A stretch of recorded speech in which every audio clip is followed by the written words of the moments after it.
Hello everyone, मैं हूं अनिकेत। इस वीडियो में हम न्यूटन के लॉज को समझने वाले हैं, तो चलिए शुरू करते हैं।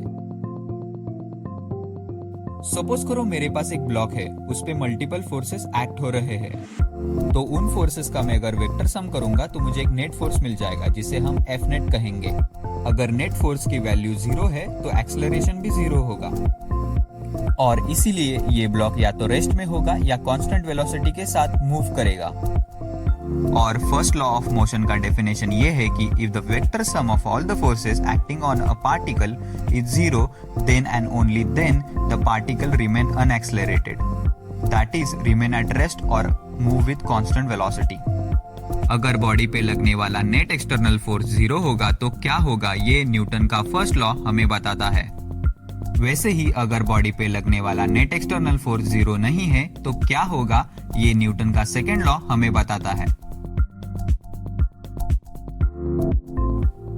Newton second law of motion की डेफिनेशन ये है कि the rate of change of momentum of body is directly proportional to the applied force and takes place in the direction in which the force acts.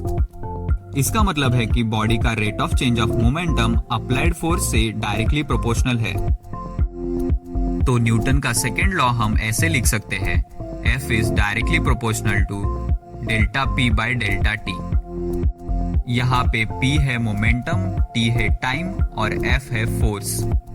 अगर proportionality हटा दे तो एक constant आता है, तो इसे हम ऐसे लिख सकते हैं, F is equal to K times delta P by delta T। अगर हम इस पे limit delta T tends to 0 लगाएंगे तो हम इसको कुछ ऐसा लिख सकते हैं, F is equal to K times dP by dt। हमें पता है कि मोमेंटम का formula P is equal to mv होता है, तो हम कुछ ऐसे लिख सकते हैं, F is equal to K times dmv upon dt। अगर मास की वैल्यू कांस्टेंट है तो हम मास को डिफरेंशिएशन के बाहर लेके आ सकते हैं, तो इक्वेशन कुछ ऐसा होगा, F is equal to K times m times dv bye dt। हमें पता है कि change in velocity upon change in time और dv बाय dt ये एक्सेलरेशन होता है, तो इक्वेशन कुछ ऐसा होगा, F is equal to K into m into a। यहाँ पे a एक्सेलरेशन है और यहाँ पे K की वैल्यू 1 होती है, तो फाइनली इक्वेशन कुछ ऐसा होगा, F is equal to m into a। इसे हम वेक्टर फॉर्म में भी लिख सकते हैं, F vector is equal to m times a vector. यहाँ पे जो F वेक्टर है वो नेट एक्सटर्नल फोर्स है जो कि बॉडी पे लग रहा है। सपोज करो कि एक टेबल है और उस टेबल पे ब्लॉक रखा हुआ है, तो वो टेबल ब्लॉक पर ऊपर की तरफ नॉर्मल रिएक्शन फोर्स लगा रहा है। तो न्यूटन के थर्ड लॉ ऑफ मोशन के अनुसार ब्लॉक भी टेबल पर नॉर्मल रिएक्शन फोर्स लगाएगा, लेकिन डाउनवर्ड डायरेक्शन में। और एक इम्पॉर्टेंट बात, यहाँ पे स्टूडेंट को कंफ्यूजन होता है कि ये दोनों normal reaction force equal and opposite है, तो कैंसिल क्यों नहीं होंगे, क्योंकि ये दोनों फोर्स अलग अलग बॉडी पे अप्लाई हो रहे हैं। एक नॉर्मल रिएक्शन ब्लॉक पे लग रहा है तो दूसरा नॉर्मल रिएक्शन टेबल पर लग रहा है। न्यूटन के थर्ड लॉ ऑफ मोशन को हम कुछ इस तरीके से डिफाइन कर सकते हैं, according to Newton third law of motion, to every action there is always an equal and opposite reaction.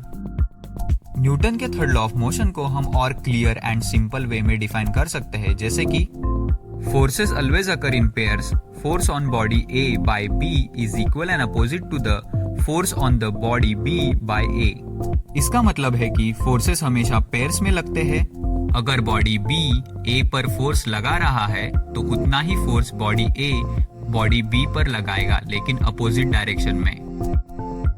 अगर ये वीडियो आपको पसंद आ गया हो तो इस वीडियो को लाइक करें, चैनल को सब्सक्राइब करें और इस वीडियो को अपने दोस्तों के साथ शेयर करें। और आपको अगला वीडियो कौन से टॉपिक पर चाहिए ये आप कमेंट कर सकते हो। मिलते हैं नेक्स्ट वीडियो में।